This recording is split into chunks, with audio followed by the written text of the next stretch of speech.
This is my, my sculpture, which looks very sort of normal, not that normal for an office, except for this part right here. That's someone who had a bad day, or who wrote a bad script. Are you ready? Into the further we go.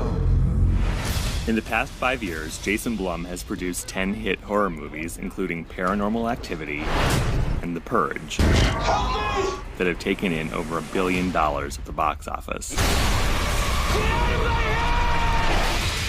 With 30 more films in the works, there's no time to stand still. I always said to myself, if I ever make a hit movie, I want to put an office in the back of a van. I have no valet parking. I'm also always on the phone and a terrible driver, and that's a bad combination in LA. Are you aware that when people talk about you behind your back, the first thing they say is, he's a character? Yes, I'm a strange guy, and I don't hide it. I mean, if we're driving around in a minivan, it's bizarre. On the scale of Hollywood weird, though, I wouldn't say you're anywhere near that. I would say for Hollywood, I'm like straight down the middle. Are you kidding? Yes, absolutely. Blum specializes in a particular model of filmmaking.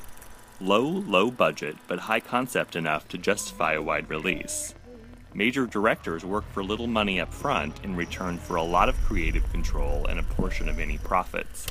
So they're very important to us. Every director that we've worked with is here. Here's James Wan for Insidious 2, Joe Carnahan, Stretch. Some of my favorite New Yorkers here, Henry and Rel, who did Catfish, did the third Paranormal Activity. The Blumhouse model is exemplified by the company's 4 franchise hits: The Purge, Sinister, Insidious, and the movie that started it all, Paranormal Activity.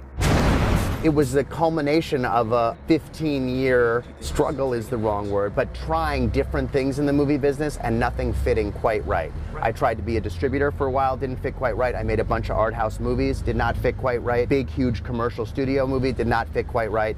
And what Paranormal Activity was, besides a great scary movie, was, for me, it happened at the perfect time of my life that it brought all of my experience in independent cinema together with my experience with the studios to one thing, and it kind of crystallized 15 years of kind of slogging away but not really knowing what I wanted to do. You grew up in New York. Yes. Your father is a famous art dealer. Yes, he is. Are these movies art? Movies are art and commerce. The difference between movies and paintings is painters don't use other people's monies to buy brush and canvases. Filmmakers use other people's money to make their movies. And hundreds of people sometimes. Hundreds of people. So movies are a combination of art and business. And it's why I love movies, and I love my job, and I love what I do, because it's not completely art and it's not completely business. It's a mix.